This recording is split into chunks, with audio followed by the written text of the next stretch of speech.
জ্বালানি বিষয়ে যে সংকটটা তৈরি হয়েছে, বাংলাদেশের প্রত্যন্ত অঞ্চল থেকে শুরু করে নিয়ে রাজধানী শহর পর্যন্ত কিলোমিটারের পরে কিলোমিটার জ্বালানি তেলের জন্য যানবাহন নিয়ে মানুষকে লাইনে দাঁড়িয়ে থাকতে হয়েছে।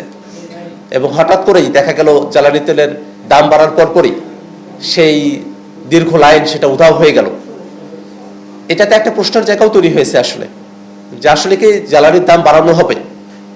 এই কারণেই পূর্বে একটা সংকট তৈরি করা হলো, জনগণকে একটা ভোগান্তির মধ্য দিয়ে নিয়ে যাওয়া হলো, যাতে মানুষেরা জ্বালানি তেলের দাম যে হঠাৎ করে এত পরিমাণে বৃদ্ধি করা হলো, সেই বিষয়টাতে মানুষের রিয়াকশনের থেকে, মানুষ যে লাইন থেকে মুক্তি পেল, সেই স্বস্তিটার মধ্যে মানুষেরা ভুলে যাবে, এই ধরনের একটা পরিবেশ তৈরি করার কোনো একটা মেকানিজম সরকারের তরফ থেকে ছিল কিনা সে প্রশ্নটাও এখন রয়েছে।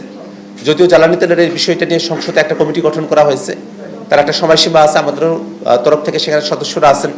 আমরা পুরো বিষয়টা খতিয়ে দেখতে চাই যে আসলে এখানে সংকটটা কোথায় থেকে এটা ঘনীভূত হলো।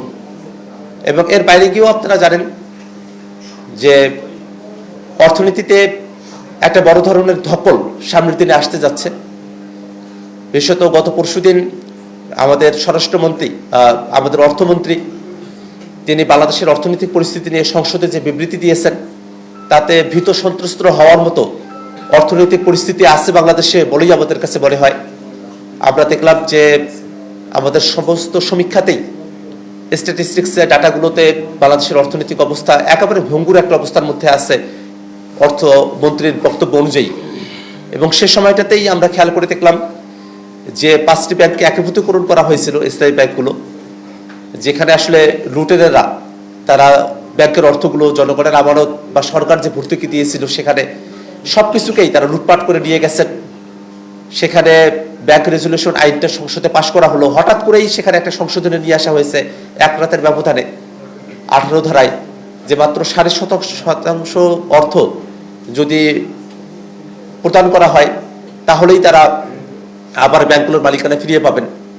এটা খুবই কঠিন একটা পরিস্থিতি, কারণ আমরা দেখলাম যে লুটেরাদের কাছেই এই ব্যাংকগুলোকে আবার ফিরিয়ে দেওয়ার একটা আইন প্রণয়ন করা হয়েছে। খেয়াল করে দেখবেন যে সরকার যদি সেই ব্যাংকগুলোতে 20,000 টাকা যদি ভর্তুকি দিয়ে থাকে, 20,000 টাকা যদি প্রদান করে থাকে, মাত্র 1,500 কোটি টাকা সেটা যদি তারা প্রদান করেন, তাহলেই তারা ব্যাংকগুলোর মালিকানা আবার ফিরিয়ে পাবেন। তো যারা 20,000 কোটি টাকা লুটপাট করেছে তাদের জন্য 1,500 কোটি টাকা প্রদান করা তো খুবই সামান্য ব্যাপার আর কি।